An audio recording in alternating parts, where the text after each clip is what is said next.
Stefano. Thank you, Yolita. Mario, Luca. I think that this is a very important panel discussion. It's a great pleasure for me to be here amongst so many excellent colleagues and friends because it gives us an opportunity to think about the challenges of development and the future of international cooperation because, well, here we have friends of cooperation who are going to be on the next panel discussion. And we'll hear about what happens to countries graduating upwards through development. That's the problem. We've got Uruguay, we've got Antigua and Barbuda and Chile, and all of those are graduating. What happens afterwards? They continue to have structural gaps and vulnerabilities undermining their development. They're no longer necessarily in the cooperation association they were, but haven't reached another one. And so what do we do with those countries? How can we set up a new international cooperation system that leaves nobody behind, especially when multilateralism is so weak that the last thing we need is fragmentation? And when we have all these categories, less developed, middle income, are those the only important countries? No. Everybody is necessary. Everybody is vital. So how can we facilitate international inclusion following a new approach? And I think that transiting to a higher income level is a good thing. Nobody says that it's bad news moving from the category of low income, less developed countries. The problem is what happens next, because GDP per capita doesn't necessarily indicate how developed a country is. And GDP per capita is just an average. And that means that it can hide vulnerabilities and the traps whereby countries may move backwards.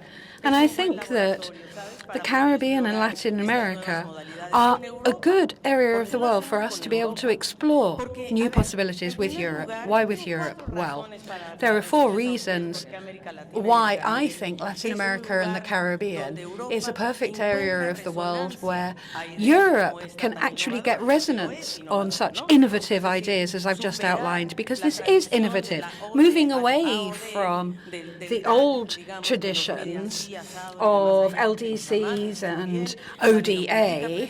And that was fine. Nobody's criticizing it, but that's a complementary measure. It doesn't replace other possibilities. Now, we share cultural values with Latin America and the Caribbean. We say this on many occasions, but it's true. Latin America is the area that we probably have the most shared history and values with. And then there's a history of investment as well, as Stefano said quite rightly. In Europe, in Latin America, there's a great deal of investment stock, which could be lost because China is moving very quickly and buying up much of this investment stock. But the whole question of European investment is that it's quality investment.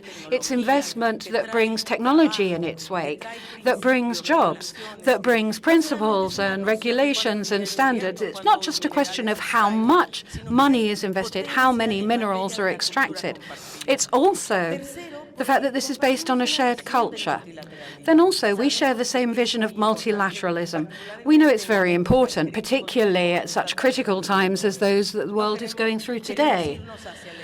We want stability for the climate. Obviously, Latin America is responsible for 8% of carbon emissions, but climate change and climate stability is vital if we're going to be able to make progress in the direction that we want to move in. And we're doing that together with Euroclimate, for example. We're well aware of what Latin America is doing with the national contributions, for example, and the European Union is very committed to that tool. And then another reason, Latin America and the Caribbean's aspirations of building a system based on well-being and based on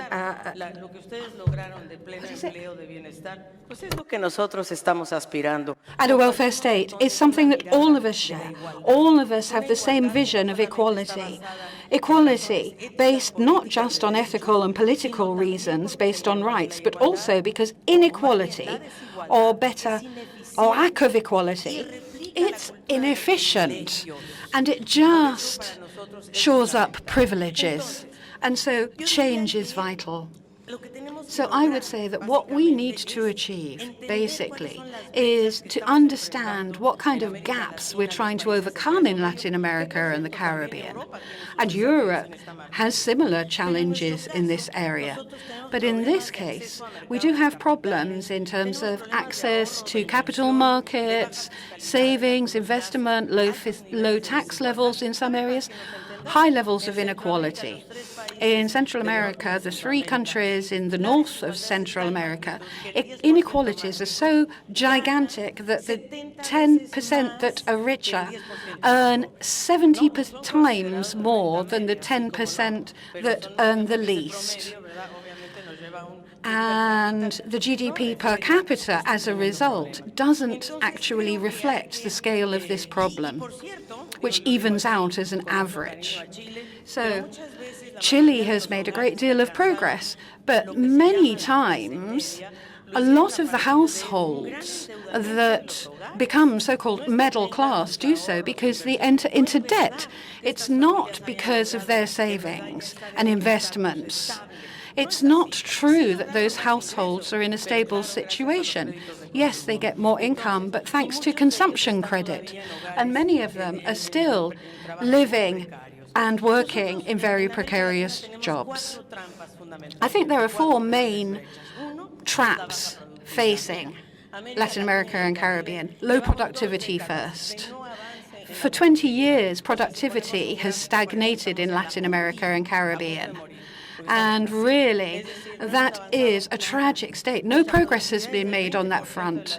Productivity is 20% of the US's productivity, 40% of the EU's. Nothing, in other words.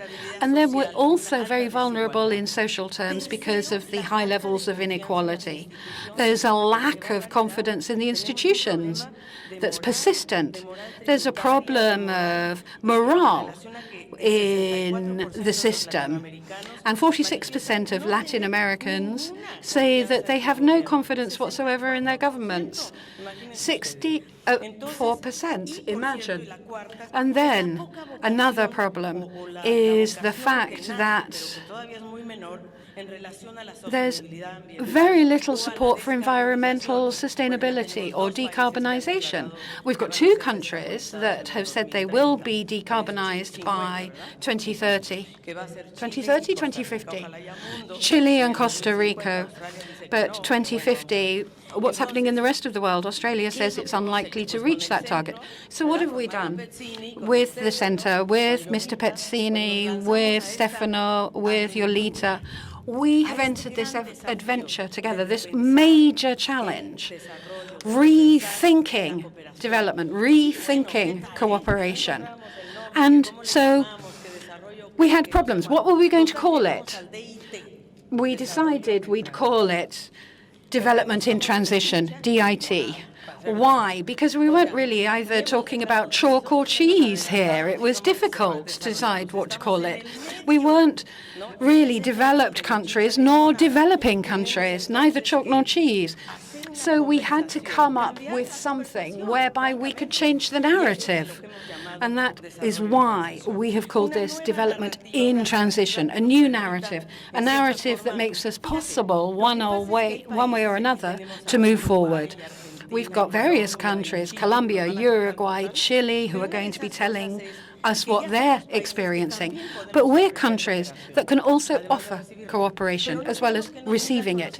But we don't want to be judged by economic indicators. So what do we need? Firstly, new indicators to measure our progress, to measure our progress as middle-income countries, and what we can contribute, what we need to receive.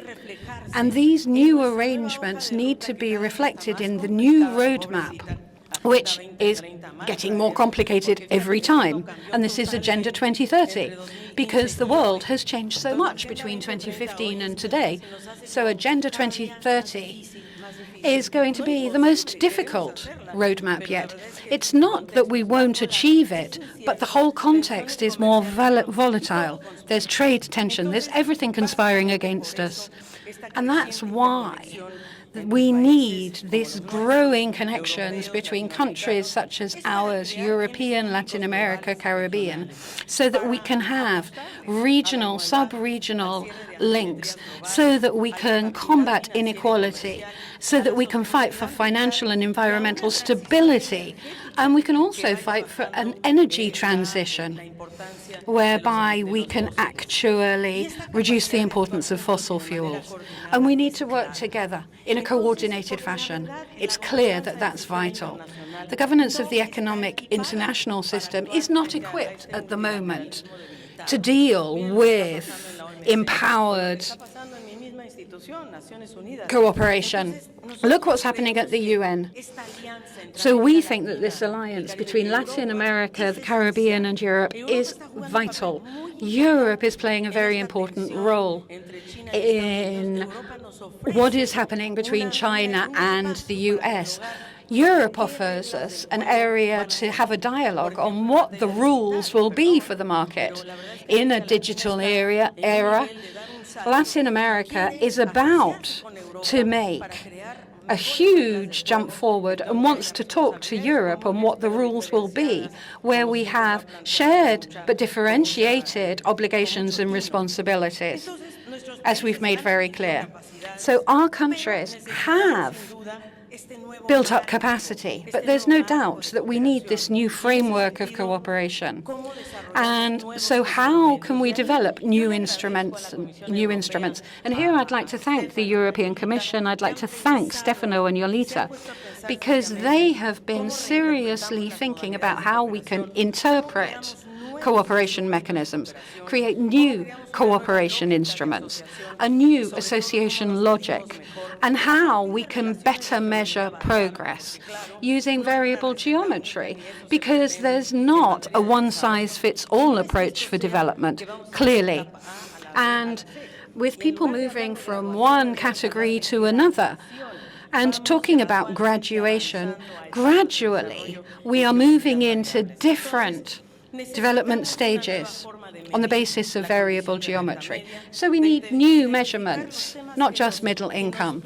We need to be able to also look at issues affecting both regions. Social protection, for example. In Latin America today, the key issue people are talking about is pensions and intergenerational blindness on pensions. But in Europe, they're discussing this too. They are a little bit more advanced in this debate, but not much. So political dialogue at different levels between the North and the South, between the South and the South, triangular, multilateral, multi-stakeholder, private sector, public sector, academic sectors, all the stakeholders fully involved in looking at development from all angles. And inequality. It's economically inefficient. We need to recognize that. And we need to approach it, therefore, I would say, obviously based on the values that we share, on a lack of discrimination, on the basis of gender, ethnicity, or sexual proclivities. Because there's no doubt there is a risk. There's a risk of people moving backwards. There are governments, there are societies that are becoming increasingly conservative. In Europe, that's the case too. So what can our generation do? One, we don't want to move backwards. It's cost us a lot to get where we are, particularly as women. So we don't want to move backwards. We want to keep moving forwards. And we think, really, that's the point. How can we achieve that? How can we achieve new multilateral associations? We don't want to move backwards. What we want to do is have a new form of multilateralism, new alliances, where countries with all kinds of incomes deal with everybody as partners with an equal playing field, with an exchange of experience, and also working together in a context where I think that difficulties should be seen as opportunities. And we have to recognize that the impossible can be possible. And that, I think, means that we're moving down an unprecedented path where there are paths that are opening every day. Thank you.